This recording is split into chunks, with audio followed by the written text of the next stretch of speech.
All right, so Nigeria, the cleavages of the Nigerian state. You have Islam versus Christianity in the north. It's not all, but it's predominantly Muslim. Specifically in the northeast, you have the Boko Haram stronghold. Um, then in the south, you have the Christian south, the ethnicities of the north. You have the Hausa Fulani and the Kanuri in the north. You have the Igbo, the Ijaw, and the Yoruba in the south. And then in the mix, you have basically a general mix of all the states. So when you have to deal with those two major cleavages of the Nigerian state, you have both. Okay, yeah.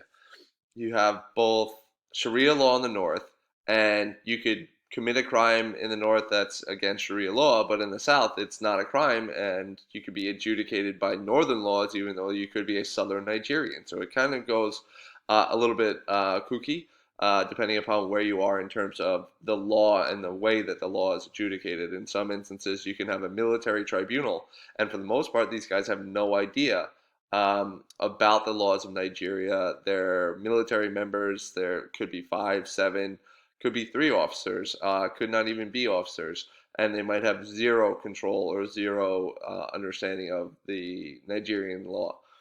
So that is North, South, Islam versus Christianity. North and South. So North is also a lot more rural, a lot more agricultural based. It's not as economically profitable as the South. The South is a lot more industrious and it's a lot more economically stable and secure. That's where Lagos is, or Lagos.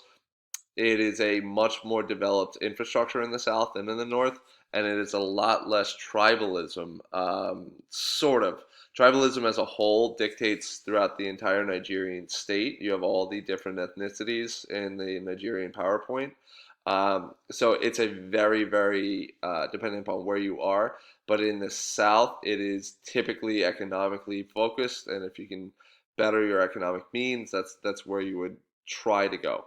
The military within the Nigerian state is slowly gaining some type of real legitimacy instead of this constant overthrow, coup d'etat, coup d'etat, coup d'etat response. So what is ending up happening is from 1959, when it was a original parliamentary democracy, that was the first republic of the Nigerian state. We're on the fourth republic now. You basically have had coup d'etats after sometimes 4 years, sometimes 10 years, sometimes 1 month. It's been a constant overthrow of the Nigerian state by any military governor. Um, if you could take control of the military in Nigeria, you could take control of the state in Nigeria. And that's what's been a regularity, and that's also kind of what's given the military its only legitimacy within the state because the government keeps getting overthrown. Well, what doesn't get pushed out and overthrown? Military. All right, we're not really in favor of the military, but it's the only legitimate state function and institution that stays prevalent and stays there.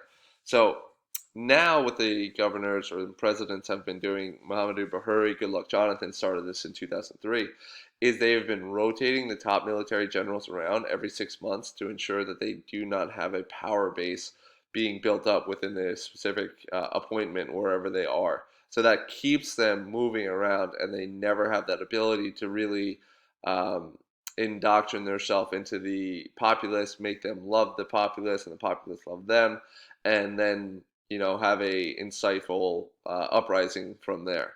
So it's getting better. They've had quote unquote stable elections since 2011.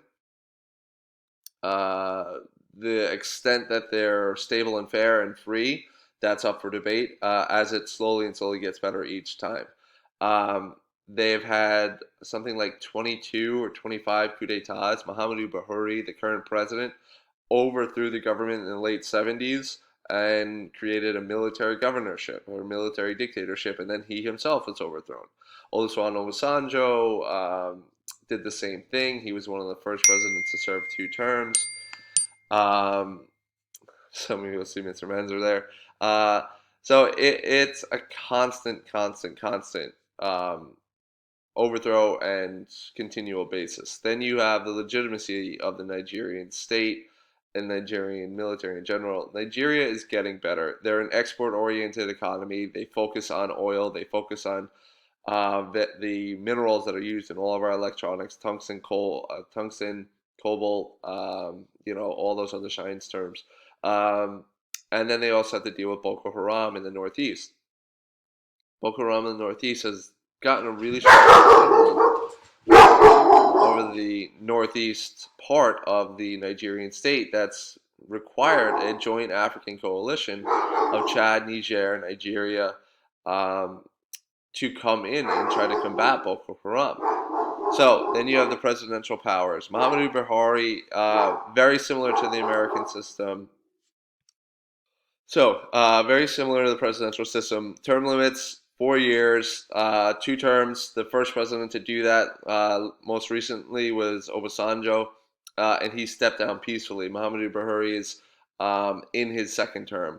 Powers of the presidency, the very same as the United States: appointing laws, appointing ambassadors, approving laws, sorry, signing them into law, ambassadors, pardons, general matters of statehood. Like, it's very similar to the United States. Now, the president within the Nigerian state always followed that uninformal law of flipping.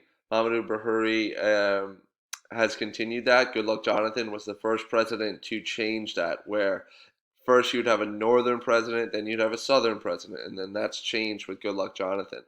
You must win 25% throughout the country, and out of that 25%, it must represent 3/4 of all the states in Nigeria. There's 36 states, so doing the math, 28, and you have to win 25% of those states. All right. Coup d'états, hopefully they don't happen anymore. There is a sorry, bicameral system, two houses. It's House of Representatives, and then you have the Senate. House of Representatives, you're elected by the single member election. So the same system that we have, first past the post. Okay, in the Senate, it's a little bit different.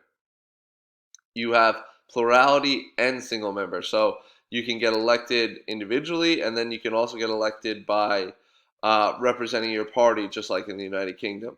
Both of these powers of each house are very similar to the American state. Almost no real changes there. Term limits, 4 years, renewable as many times as you want. The election process, I went over. The judicial branch, they are appointed by life or for life. The longest standing has been in since 2006.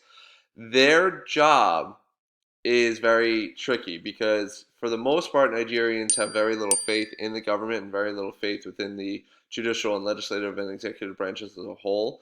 Most judicial judges within the Nigerian state do not know all Nigerian law. They're not as extremely or as well versed as you would hope a judge would be who is adjudicating on any and all processes.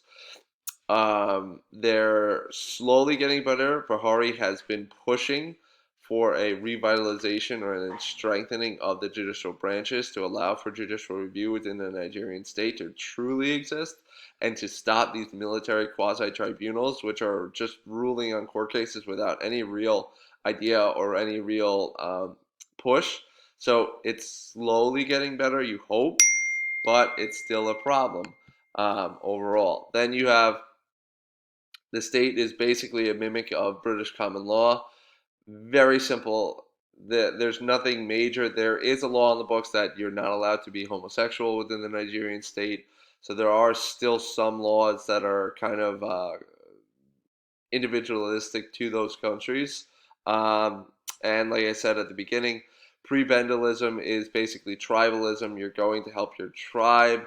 Depends on where. In the north, a lot more tribalism, a lot more focusing on village elder leadership and chieftain leadership. And then you have to sum it up is the Niger oil theft. Nigerian oil is one of the large oil producing companies or oil producing countries in OPEC.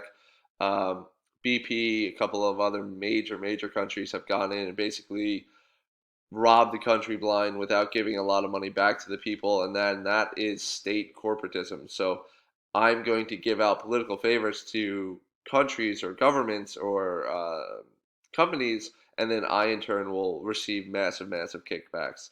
So that's state corporatism, or what is otherwise called a parastatal, which is a quasi-government agency giving oil rights or mineral rights to a corporation for the state, and that's rampant within the Nigerian state. Okay, all right, that's it.